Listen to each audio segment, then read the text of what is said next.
आता हसापूर सानेल हे न्हंयचेर हे पूल बांदता त्या पुलाचेर उबे आहा. त्या पुलाची परिस्थिती पळयात आता पावस येयलो आनी कशी जाल्ली आहा ती.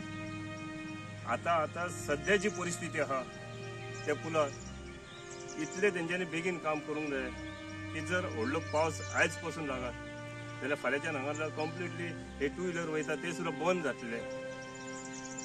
दाखोवपाचें कारण म्हटल्यार कितें तुमकां सांगल्या प्रमाणे ज्या पावसाच्या तोंडार जे काम केले ते काम जे स्पिडीर जावपाक जाय ते तेंचे जावंक ना. तेका लागून लोकांक आयज प्रॉब्लेम जाल्लो आहा.